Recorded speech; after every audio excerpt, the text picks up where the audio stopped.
guys, j'espère que vous allez bien. Bienvenue chez Ladoa. It's about everything. Cette fois-ci, on va du côté américain parce que j'avais vu une quotation, donc une phrase, une sentence, quelque chose de notre Beyoncé de Disney. Quand je vous dis ça, vous allez dire, oh, elle parle encore de Beyoncé.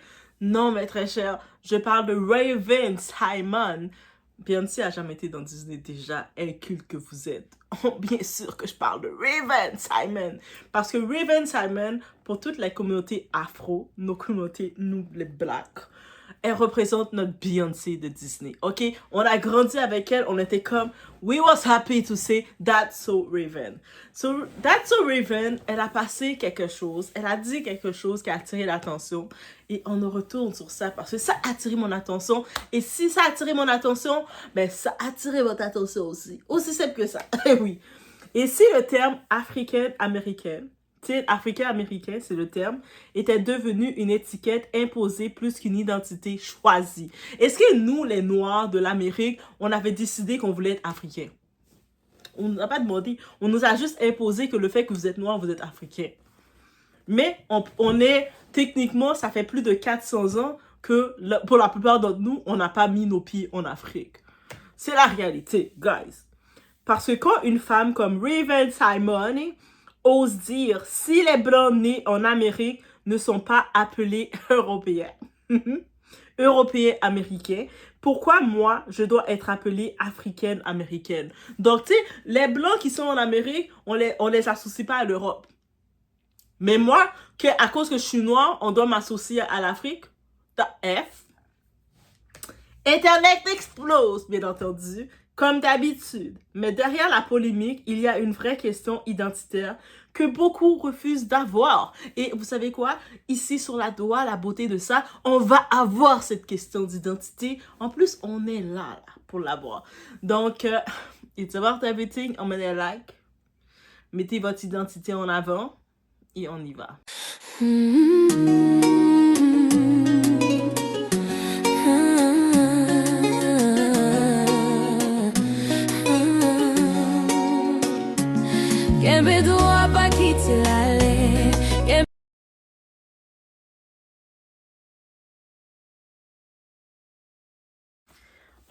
On va être honnête, guys. Oui, parce qu'ici, on est honnête. Des fois, on est même honnête de façon dérangeante parce que le monde ne sont pas habitués à l'honnêteté à ce niveau. Mais on n'a pas le choix de rester comme on est. Ce débat met énormément de gens mal à l'aise parce qu'il touche à quelque chose de profond. L'identité noire aux États-Unis. Pendant des générations, les Afro-Américains ont été coupés de leur langue, de leur ethnie, de leur nom d'origine, de leur territoire et même de leur mémoire familiale. Après plus de 400 ans, on a été coupé de ça. 400 ans! On est sur le sol américain. Beaucoup ne savent même plus de quel pays d'Afrique viennent leurs ancêtres. On le sait toujours pas. C'est sûr que certains vont dire, oh, toi tu viens de là, toi tu viens de là, toi tu viens de là. But it's all bullshit. Tant que je sais, tu me dis pas exactement, voici d'où tu viens de tel endroit, ta famille c'était ci, it's all bullshit. Et puis on doit être honnête sur ça. Arrêtez de nous faire croire, ah ben oui, c'est sûr que tu viens de là parce que quoi? Avec tous les mélanges, déjà, tout a été divisé. Les vraies terres, les vraies façons que c'était séparé, ont tout été reséparées, distribuées. Donc là, tu veux me faire croire quoi? Me donner l'identité que tu as décidé de me donner, for what? Et la culture américaine, les Afro-Américains, ils dénoncent ça. Et pas juste les Afro-Américains. Les Antillais aussi. Les Afro-Latinos aussi. Ceux dans l'Amérique latine, on dénonce ça. OK? Et c'est un fait. Pendant des générations, les Afro-Américains ont été coupés de tout ça. Après plus de 400 ans, guys. On parle pas de 10 ans, de 20 ans, de 100 ans.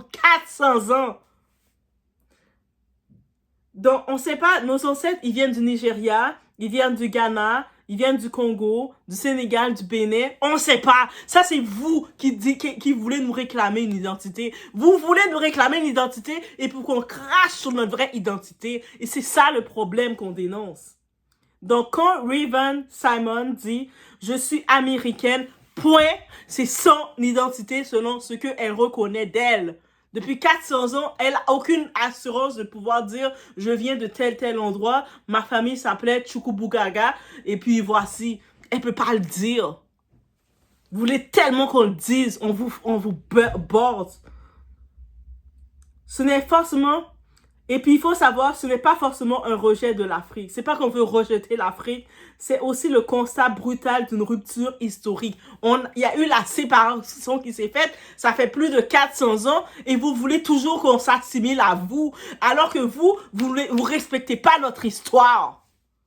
Et c'est ça le problème qu'il faut commencer à faire. Parce qu'au bout d'un moment, certains se demandent comment puis-je revendiquer une culture dont on m'a arraché il y a des siècles. On m'a arraché la culture, j'ai pas accès à cette culture. Et là où le débat devient intéressant, c'est que personne ne force les Blancs. Les Blancs, pourquoi on les force pas? Pourquoi on dit pas à un Blanc, toi t'es Européen, toi t'es ici? Pourquoi c'est nous les Noirs qui doivent toujours être forcés? Moi je suis Noire, haïtienne, mais je dois être forcée de dire, je peux pas dire antillaise parce que je dois dire africaine avant Antilles. The fuck? Yo, I'm sorry, not sorry. Je suis vraiment énervée. Je pense que, ouais, je suis vraiment énervée. Et ça m'énerve pour de vrai. Et quand ça devient vraiment intéressant dans tout ça, c'est ça. On ne force pas les Blancs américains à se présenter comme Européens. Pourquoi? Tous les Blancs américains qui sont là, on sait que l'Amérique, ça vient l'Angleterre qui sont allés dans le territoire de l'Amérique et ont créé les 13 colonies qui sont les Américains d'aujourd'hui. Pourquoi on ne les force pas à dire « Vous êtes Européens de base ». Pourquoi c'est nous les Noirs qui doivent toujours être imposés de quelque chose? On doit toujours avoir le poids de quelque chose. On ne voit pas des gens dire « Je suis Irish américain » à chaque phrase ou « German américain » en permanence. Mais pour les Noirs américains, l'identité raciale reste constamment attachée à une origine continentale. C'est ça que les Afro-Américains dénoncent. Comme si leur américanité devrait toujours être justifiée. On doit toujours justifier qui on est. Depuis plus de 400 ans, on est là, on s'est battu sur nos terres. Et puis, quand tu vois l'Africain va dire « Mais vous savez parce que vous avez honte de nous. » C'est pas qu'on a honte de vous, mais ça fait plus de 400 ans qu'on vous connaît plus. Donc nous, on connaît l'identité qu'on connaît et c'est ça qu'on doit célébrer en avant. On doit mettre devant. Et c'est exactement ce que Raven Simon remet en question et je la comprends complètement dans ce débat. Maintenant, attention, ça ne veut pas dire que l'héritage africain n'existe pas. On est conscient. Tu sais, on peut être conscient qu'on a l'héritage africain en nous. Mais l'héritage africain ne représente pas notre célébration parce qu'on n'est pas conscient d'où on est en Afrique. Est-ce que ça peut être clair aussi? Donc, quand l'Africain dit « Ah, ben, vous devez être reconnaissant de qui vous êtes en Afrique. » Ben, on ne sait pas d'où on est en Afrique. We don't know nothing about you guys. De la même façon que vous respectez pas notre culture. Que ce soit la musique, la spiritualité, le langage, les rites, les traditions culturelles, l'impact africain dans la culture noire américaine est immense. On le reconnaît. Mais aussi, on reconnaît que d'où on est, on a créé notre identité. Est-ce qu'on peut mettre notre identité en avant ou pas? Mais beaucoup d'Afro-Américains vivent un dilemme identitaire à cause de ça. Reconnaître leurs racines africaines sans forcément se sentir culturellement africains.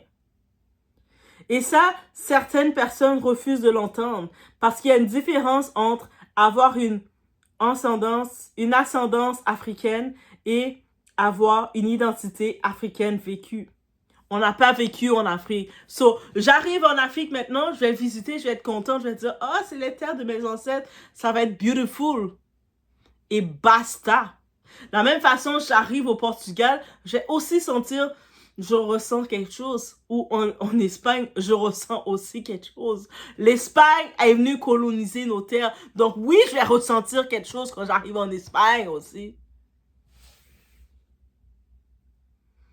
Quelqu'un né au Congo, au Cameroun, en Haïti ou au Sénégal aujourd'hui n'a pas forcément la même histoire, la même culture ou les mêmes références qu'un noir américain dont la famille est aux États-Unis depuis l'esclavage.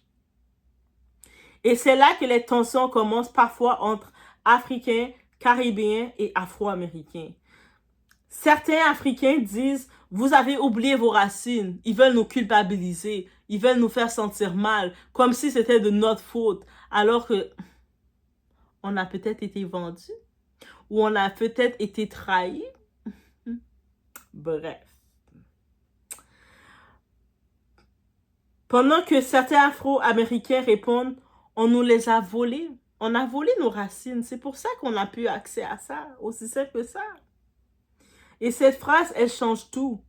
Parce que ce n'était pas un choix. On parle de siècles d'effacement culturel systématique. Donc oui, Raven Simony soulève une vraie question. À partir de combien de générations une population devient-elle simplement américaine? Ça fait plus de 400 ans que les Noirs, ils sont aux États-Unis. Mais c'est quand qu'ils vont être considérés comme américains? On va toujours les associer comme des Africains? Et surtout, pourquoi certaines communautés ont le droit d'être vues comme pleinement américaines, mais d'autres restent éternellement attachés à leurs origines? Donc c'est nous le noir qui est puni. Nous sommes punis. On est punis, on va être punis à vie. Et il faut aussi parler d'un autre malaise que beaucoup évitent. Le rapport compliqué entre certaines communautés africaines et les descendants de la diaspora noire des Amériques. Parce que dès qu'un Afro-Américain dit « je suis américain » ou qu'un Haïtien dit « mon identité première est haïtienne », certains le prennent presque comme une trahison envers l'Afrique, n'est-ce pas? Comme si reconnaître son identité nationale effaçait automatiquement ses racines africaines, alors qu'en réalité, l'histoire a été créée des peuples noirs totalement différents. L'histoire noire américaine existe, ok? Ils ont une histoire. Beaucoup d'Africains, vous êtes incultes et très bloqués pour connaître l'histoire des Noirs. Mais les Américains, ils ont leur histoire. Est-ce que vous le connaissez? La même façon que Haïti, on a notre histoire. Est-ce que vous le connaissez, notre histoire? Mais vous voulez qu'on crache sur notre histoire et qu'on mette juste votre histoire devant. Votre histoire que vous nous avez vendue. C'est ça votre histoire qu'on doit reconnaître en vrai. Yo, I say it de fond de mon cœur. Je le garde au fond de mon cœur. On a été vendu par l'Afrique. L'histoire noire américaine existe. L'histoire haïtienne existe. L'histoire jamaïcaine existe. L'histoire cubaine existe. L'histoire brésilienne noire existe. Et chacune de ces identités a été forgée dans la souffrance, les révoltes, la survie et la résistance. Prenons Haïti un moment. Avant même que beaucoup de nations noires modernes existent sous leur forme actuelle, des esclaves noirs ont renversé un empire colonial et créé la première république noire indépendante du monde après Révolution haïtienne. Donc ça veut dire que vous, Africains, quand vous dites que nous, les Haïtiens, on doit vous reconnaître l'Afrique avant nous, ça veut dire que vous voulez qu'on crache sur cette histoire de notre indépendance. Mais est-ce que vous êtes fous dans votre tête, l'Afrique? Alors que vous nous avez vendus, malgré que vous nous avez vendus aux colons, on est arrivé dans les terres coloniales, on s'est créé, on a créé un nouveau peuple, une nouvelle identité avec ce qu'on a trouvé. On a mélangé le tout et on a créé qu'est-ce qu'on a trouvé. Et dans notre mélange, on a créé notre indépendance. Donc ça, un Haïtien va jamais pouvoir cracher sur cette indépendance-là et dire « Oh, on est Africain avant d'être Haïtien. » Ça, il faut le mettre dans votre tête. Et maintenant, c'est la même chose. Dans chaque endroit, il faut aller voir la même chose. Quand vous arrivez au Jamaïque, ils ont leur histoire aussi. Avant de dire qu'ils sont Africains, ils vont dire qu'ils sont Jamaïcains. Vous arrivez au Brésil, avant de dire qu'ils sont africains, ils vont dire qu'ils sont brésiliens. Vous arrivez aux États-Unis, avant de dire quoi que ce soit, ils vont dire nous sommes américains. Donc pourquoi vous voulez nous imposer de réduire notre histoire de ce qu'on connaît? On connaît ces ancêtres-là. Les ancêtres de l'Afrique, we don't know you. Parce que vous nous avez vendus. On ne sait pas d'où on est. On sait qu'on est, oui, il y avait nos ancêtres noirs étaient quelque part en Afrique. Certains vont dire, oui, Bénin, on va essayer d'assister comme Bénin nous ont donné la possibilité d'aller chercher notre citoyenneté chez eux. Ok, réciprocité, on l'accepte, c'est un petit coup de cœur qu'ils nous donnent. Mais est-ce qu'on sait réellement d'où on est? Quand j'arrive, est-ce que je peux dire, ok, je venais de tel village? Non, j'ai pas accès à ça. J'ai pas accès à ça. Ça se peut que je venais même pas du Bénin. Ça se peut que moi, mes ancêtres à moi, ils venaient de quelque part au Zimbabwe. I don't know that. Et ça se fait. Qu'est-ce que ça veut dire tout ça? Que des ancêtres haïtiens ont littéralement versé leur sang pour créer une identité propre. Et nos ancêtres se sont battus pour nous donner notre identité. Donc, pour beaucoup d'Haïtiens, mettre en avant leur identité haïtienne, ce n'est pas rejeter l'Afrique. C'est reconnaître ce que nos ancêtres, ceux qu'on connaît, on peut dire, moi je viens de là. Et les mettre devant. Et on va jamais cracher sur nos ancêtres qui nous ont créé cette identité. Face à ceux qui nous ont vendus. On est là pour honorer les ancêtres qui se sont battus pour qu'Haïti existe. Et ainsi de suite pour chacun, les Afro-Américains, ceux qui sont aux États-Unis, qui sont au Mexique, qui sont à Cuba, qui sont en Jamaïque, qui sont peu importe où, c'est la même chose qu'ils vivent. Et honnêtement, on devrait pouvoir comprendre ça sans s'énerver. Parce qu'au final, les peuples noirs de la diaspora ont développé leur propre culture, leur propre douleur, leur propre victoire et leur propre histoire. Un Afro-Américain n'a pas la même histoire qu'un Congolais. C'est un fait. Un Haïtien n'a pas la même histoire qu'un Sénégalais. C'est un fait aussi. Et pourtant, les racines peuvent rester liées. C'est ça que beaucoup n'arrivent pas à accepter. On peut reconnaître une ascendance africaine sans réduire toute notre identité à ça uniquement. Et peut-être que le vrai respect de la diaspora noire commence quand chacun peut définir son identité sans être constamment corrigé par les autres. Donc, quand un noir dit « Moi, je suis haïtien. Moi, je suis martiniquais. Moi, je suis guadeloupéen. Moi, je suis dominicain. Moi, je suis jamaïcain. Moi, je suis cubain. » Et bref, et j'en passe. Pourquoi quelqu'un de l'Afrique va venir dire « Mais t'es africain. On est tous africains. » C'est quoi que tu veux dire? Ça veut dire que nous, on n'existe pas? On n'a pas d'histoire, on n'a pas de culture, on n'a pas eu d'ancêtres? Ça fait plus de 400 ans qu'on est séparés de vous. On n'a pas eu d'identité depuis tout ce temps-là? On sert à rien, on est des vauriens? L'Afrique, vous allez apprendre à nous respecter aussi comme peuple. Le vrai débat n'est peut-être pas africain, américain ou américain. Le vrai débat, c'est qui a le droit de définir son identité sans être attaqué. Parce qu'au final, l'histoire noire américaine est tellement unique qu'elle est devenue sa propre culture à part entière. Elle a son histoire. C'est-à-dire, quand vous voyez les Afro-Américains, ils sont très sensibles sur leur identité américaine. Non, mais eux autres, ils reconnaissent pas l'Afrique. Mais l'Afrique, ils sont séparés de l'Afrique depuis plus de 400 ans. What do you want from them? They didn't notice you. What do you want from them again? They go in Africa. Why you want them to go? Est-ce que vous voulez qu'ils s'en vont où? Au Zimbabwe? En Afrique du Sud? Ils s'en vont où pour déclarer, pour chercher leurs ancêtres? They don't know nothing about that. La même façon que vous ne connaissez même pas leur identité, leur histoire. Surtout de l'Afrique, vous êtes très égoïste pour connaître notre histoire, mais vous voulez qu'on s'assimile à vous. Alors que vous nous avez vendus. Ça fait partie de notre histoire. On a été vendus par l'Afrique. Et ça va rester. Et il faut aussi savoir, c'est pas qu'on cherche à renier l'Afrique, mais simplement à reconnaître la réalité complexe de ce que 400 ans d'histoire ont créé. On renie pas l'Afrique, mais 400 ans d'histoire, ça crée notre propre identité. On a notre propre identité qu'on ne veut pas renier. Notre identité va passer avant l'Afrique. Parce que notre identité, depuis 400 ans, c'est qui on est. Et puis, si l'Afrique ne veut pas l'accepter, it's gonna be fight. Et c'est ça la division qui crée dans le peuple noir. Parce que le peuple noir, maintenant l'Afrique, c'est nous le berceau de l'humanité, vous devez juste nous reconnaître nous. Mais nous, on est comme, mais oui, mais moi, j'ai mon histoire aussi. Mais ton histoire est pas plus importante que nous. Who say that? So you just decide you're getting more recognition on my story, my side? I don't think so. Because when I look, en vrai de vrai, quand on regarde les études afro-américaines, surtout aux États-Unis, ils sont très développés dans la culture. Il y a des études, des formations universitaires de l'histoire des Noirs. Ils sont très développés sur ça. L'histoire des Noirs avec leurs universités, les universités UDC de Columbia.